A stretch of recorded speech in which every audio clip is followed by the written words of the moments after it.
Dripping Springs, it is your special week because you're getting 2 updates in 1 week. Although I have to say, this update isn't nearly as exciting as the one that I gave you yesterday.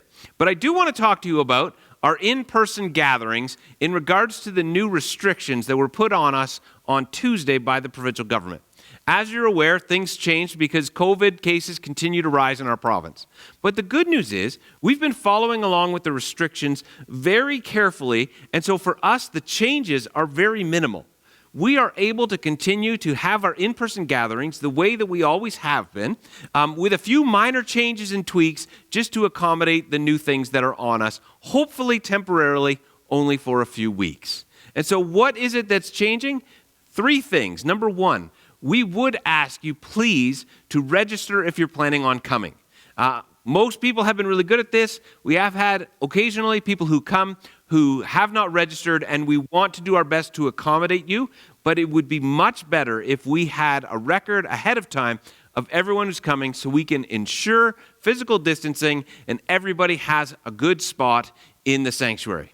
Second is that we can no longer allow cohort families to sit together. If you've come with a cohort family, you know that up until this coming weekend, you were able to come with those people who are in your cohort group and sit together without the physical distancing that is normally applied to everyone who comes. Unfortunately, though, that has changed as well, and so only individual family units will be able to sit together. You are still welcome to come and sit 6 feet away or 8 feet away from your cohort family, but you cannot register for your cohort family and just come as one group. And lastly, we cannot have socializing and chit-chat after the live stream concludes. Once we conclude the live stream, people will have to head out immediately.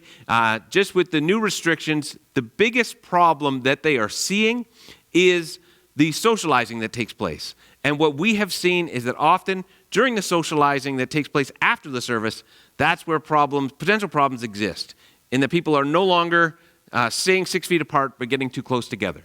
So the province has not specifically addressed worship gatherings, but they have said they can have a wedding, you can have a wedding, but you can't have a reception. You can have a funeral, but you can't have a reception or luncheon after the funeral.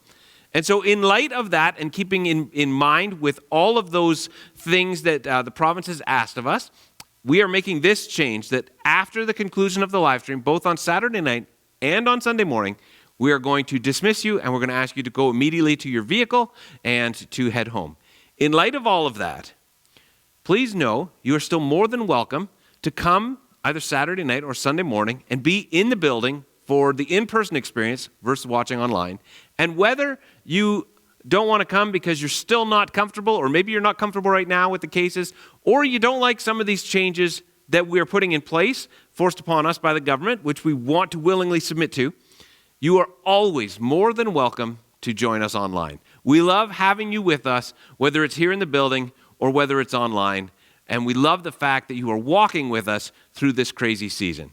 We are praying that things change for the better at some point soon, and that when they do, you know we will make those changes as quick as we can to accommodate more people, to be able to do more of the things that we love and that we miss. But until then, let's keep following those restrictions. Let's keep imaging Jesus by becoming love in how we're doing church. Let's keep walking together, honoring Jesus in it all. We'll see you again soon.